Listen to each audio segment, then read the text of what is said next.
hoy tomó el tema el presidente mexicano.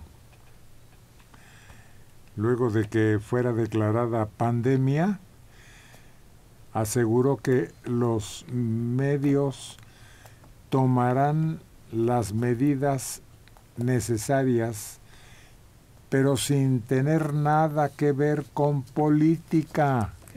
Insiste en que se hará lo que recomienden los especialistas.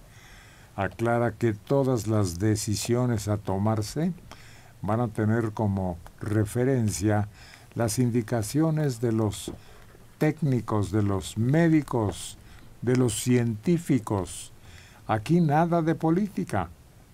Es lo que los señores nos indiquen, porque luego, por cuestiones políticas, o se minimiza o se exagera. Entonces vamos a hacer lo que nos recomienden los especialistas.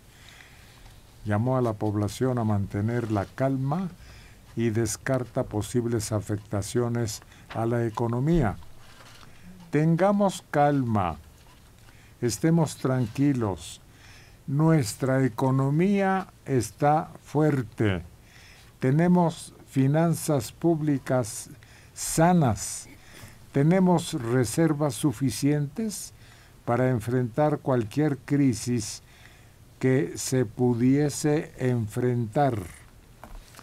Pues habrá que estar tranquilos. Sí. Por obligación, por decreto. Presidencial. Ándale. Sí. Un decreto presidencial nos lo indica.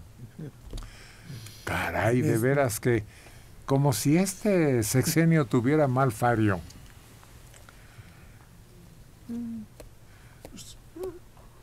¿No es normal? No creo que sea el fario, sino hay otro tipo de problemas. Han dicho que no se ve en el gobierno mexicano la realidad.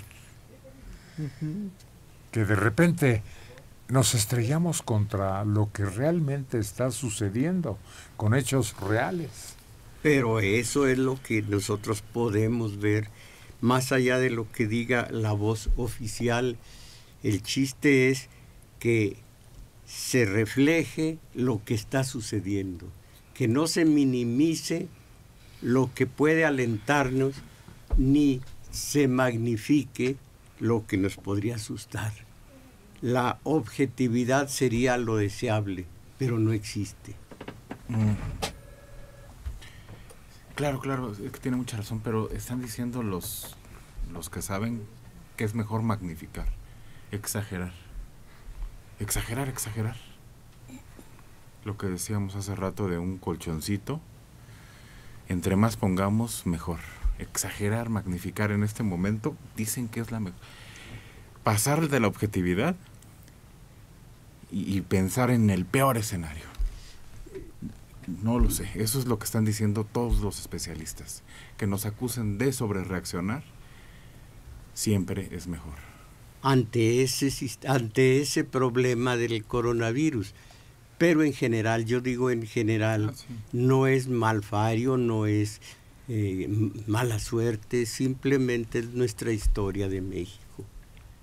Nuestra historia, que así hemos venido siempre, nada más que a veces exaltamos o minimizamos a la altura de los medios, pero lo que está ocurriendo es lo que ha ocurrido siempre. No hay nada especial.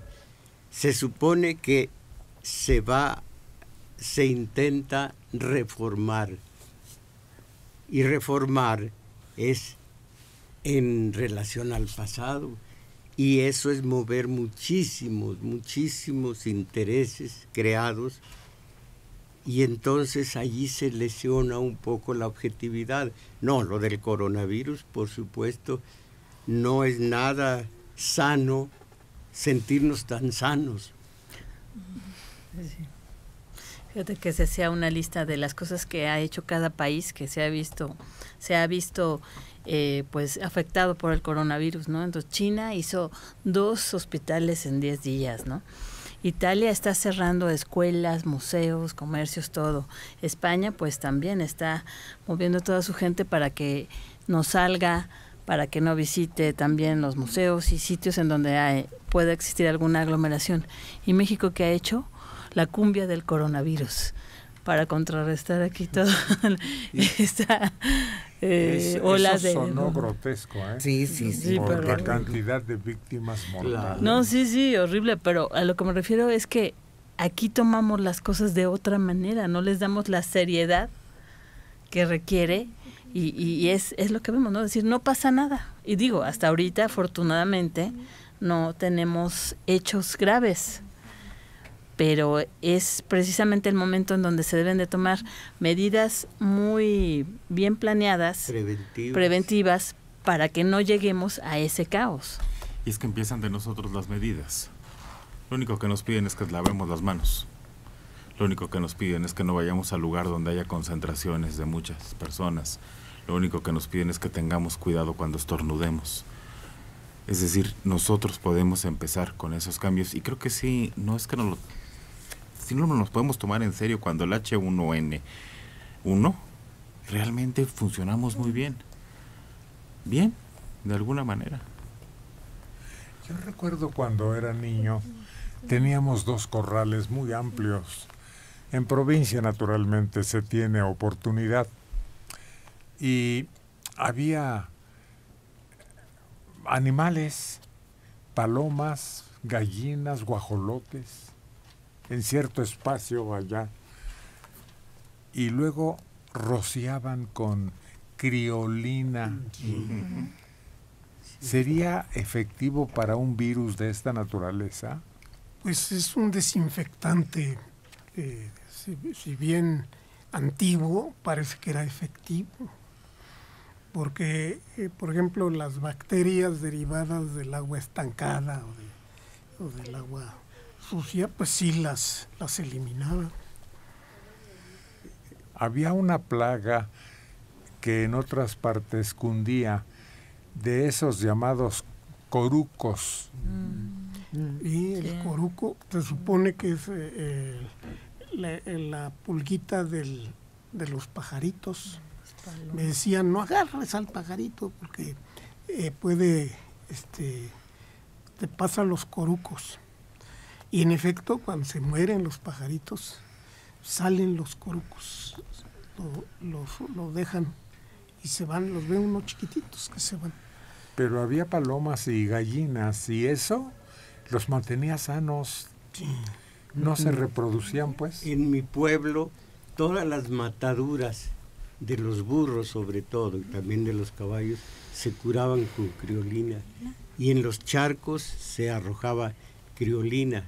Y los corucos, allá les decimos gorupos, pero son los mismos latosos de siempre. Sí, acuérdate que había una celebridad que le decían el coruco. López. López, sí. Tiene su estadio en Zacatepec. En Zacatepec, donde se reúnen tantísimos, sobre todo cuando juega el Atlas con Zacatepec. Uy. Es el clásico de México. Bueno. Yo creo que un encuentro entre Zacatepec y Atlas ya lleva su prevención. ¿Cuántos se acercan? A puerta cerrada. Y lejos uno del otro, lejos. Entonces, allí sí estaría garantizado que no iba a haber coronavirus por acumulación de gente. Cruceros Princesa canceló todos sus viajes durante los próximos 2 meses. Acortará algunos viajes actuales después de que 2 de sus barcos sufrieron brotes, según The Wall Street Journal. 2 barcos de este grupo, uno en Japón y otro en California, han tenido que detener sus viajes y poner en cuarentena a miles de pasajeros.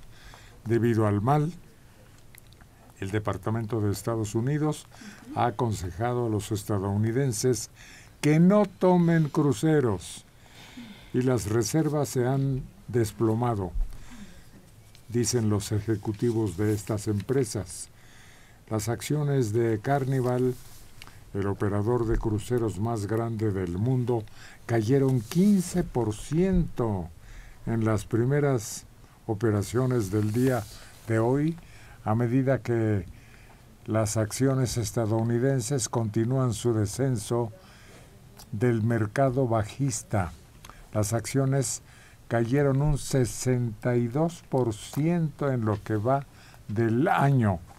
Estados Unidos prohibirá viajar desde Europa durante 30 días y antes de cancelar sus viajes, los cruceros habían hablado de tranquilizar a los clientes mediante la aplicación de nuevos controles previos al embarque, aumento de desinfección de sus embarcaciones y control de temperatura de los pasajeros. Yo sobreviví, era niño, cuando la aftosa y nos hacían bajar del transporte público y pasar por una caja que contenía viruta de madera con desinfectante, acerrín con ese líquido. Hacían que uno caminara por ahí y eso era parte de todo lo que nos preservó de la aftosa, que hizo matadero de reses. Era el famoso rifle sanitario. Y llegaban a los establos y a los ranchos y órale, todo el ganado lo ponían junto a una zanja y lo mataban y lo enterraban de inmediato. Claro, los campesinos se oponían a eso y hasta con rifles defendían a su ganado. Entonces hubo verdaderos enfrentamientos y muertos por el problema de la aftosa. A un vecino nuestro nos contaban, yo era niño en ese tiempo, que el señor, una vez que le mataron su animal, quiso recuperar la piel. Y entonces se puso a destazar a la res, pero se dio una cortadita. Con eso tuvo. ¿Se murió? Sí, Claro. sí se contagió y falleció. Hubo un control muy estricto y pues ese rifle sanitario al que tú te refieres, una aplicación muy severa. Claro. Era el ejército, ni siquiera era salubridad. Bueno, ellos iban, pero apoyados por Fuerzas Armadas. Pero llegaban y mataban a los animales. Sí. Y los enterraban. También. Y los ellos, sepultaban. Sí, ocasión que no Y luego llegaban. que los sepultaban, a veces les prendían fuego. Ponían cal. Bueno, yo menos he vivido, pero he visto el dengue. Y entran a las casas, y los árboles los fumigan, los lugares, voltean todos los depósitos de agua, o donde se conserva mucha, echan algún líquido especial. Luego me tocó el H1, que eran filas en los aeropuertos. Te tenían que tomar la temperatura en todos lados. Gerardo se debe de acordar que en algún vuelo nos flipearon. Pasaron como con una bomba de flip. ¿Se acuerdan que había unas bombas de flip que hacen Y entonces nos preguntaron a todos adentro del avión, nos fumigaron. Eso se utilizaba cuando los embarques de braceros eran en carros de ferrocarril sin asientos. A los migrantes. Mi familia cuando viajaba, los fumigaban. Todos. Cierren los ojitos. Ahí les va. Y un montón de humo y cosas y luego ya salían con los ojos de chinguiña. ¿Qué piojos y qué pulgas iban a sobrevivir? No, pues no. Ni de En chiste. trenes que salían casi siempre de Irapuato. De ahí salían los futuros braceros, al norte. Me decía mi padre con mucho orgullo, llegamos, nos alojaron en lo que había sido un campo de concentración para japoneses y desde allí nos pusieron a trabajar. Pero veía con mucha naturalidad lo de los campos de concentración. Allí fue donde los alojaron. a mi padre y a tantos otros braceros